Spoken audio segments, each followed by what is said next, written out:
गांव के बाहर एक पुरानी सुनसान सड़क थी। उस सड़क के किनारे एक विशाल बरगद का पेड़ खड़ा था। दिन में भी लोग वहां से गुजरने से डरते थे, क्योंकि उसके बारे में एक अजीब कहानी मशहूर थी। कहते थे कि हर अमावस्या की रात वहां एक बूढ़ी औरत पकौड़ी बेचने आती थी, लेकिन वो कोई साधारण औरत नहीं थी। वो थी भूतिया चुड़ैल पकौड़ी वाली। एक बार की बात है, रमेश नाम का एक युवक अपने दोस्त की शादी से देर रात लौट रहा था।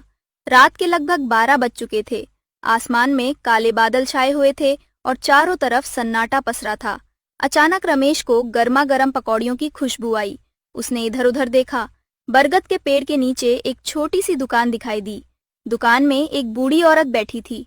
उसकी आंखें असामान्य रूप से चमक रही थीं। बेटा, पकौड़ी खाओगे? बूढ़ी औरत ने मुस्कुराते हुए पूछा। रमेश को बहुत भूख लगी थी। उसने सोचा, इतनी रात वो दुकान खुली है, अच्छा है कुछ खा लेता हूँ। बूढ़ी औरत ने पत्ते की थाली में गरम पकौड़ियां रख दी। जैसे ही रमेश खाने लगा, उसे लगा कि पकौड़ियों का स्वाद बहुत अजीब है, लेकिन भूख इतनी थी कि उसने ध्यान नहीं दिया। पैसे देकर वो आगे बढ़ गया। अगली सुबह जब वो घर पहुंचा तो उसकी तबीयत अचानक बिगड़ने लगी। उसे अजीब अजीब सपने आने लगे। हर सपने में वही बूढ़ी औरत दिखाई देती। वो कहती, फिर आना बेटा, मेरी पकौड़ियां खाने। रमेश डरकर जाग जाता। 3 रातों तक यही होता रहा। चौथी रात उसने अपने दादाजी को सारी बात बताई। दादाजी का चेहरा पीला पड़ गया। उन्होंने कहा, क्या तुम बरगद वाले मोड़ पर रुके थे? रमेश ने हाँ में सिर हिलाया। दादाजी कांपती आवाज में बोले, 50 साल पहले वहां एक बूढ़ी पकौड़ी वाली रहती थी।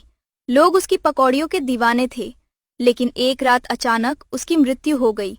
उसके बाद से लोग कहते हैं कि उसकी आत्मा अमावस्या की रातों में लौटती है। ये सुनकर रमेश के पैरों तले जमीन खिसक गई। अगली अमावस्या की रात रमेश, दादाजी और गांव के कुछ लोग उस जगह पहुंचे। आधी रात होते ही तेज हवा चलने लगी।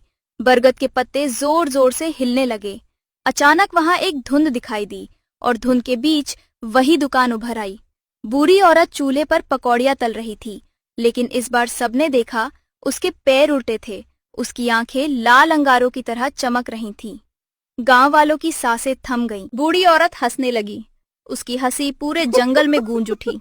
हा हा हा, मेरी पकौड़ियां कौन खाएगा? तभी गांव के पुजारी ने प्रार्थना शुरू की। चारों तरफ मंत्रों की आवाज गूंजने लगी। धीरे धीरे बूढ़ी औरत का चेहरा बदलने लगा। उसकी आंखों से आंसू बहने लगे। वो बोली, मैं किसी को नुकसान नहीं पहुंचाना चाहती थी। मैं तो बस अपनी अधूरी दुकान छोड़कर नहीं जा पाई। ये कहकर उसकी आत्मा धीरे धीरे प्रकाश में बदलने लगी। कुछ ही क्षणों में वो गायब हो गई। दुकान भी हवा में विलीन हो गई। उस रात के बाद बरगद के नीचे कभी कोई दुकान दिखाई नहीं दी। लेकिन आज भी गांव के बुजुर्ग कहते हैं, अमावस्या की रात अगर तुम्हें गर्मा गर्म पकौड़ियों की खुशबू आए तो उस दिशा में कभी मत जाना।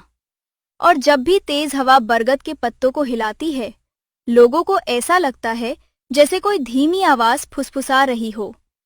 पकौड़ी खाओगे बेटा?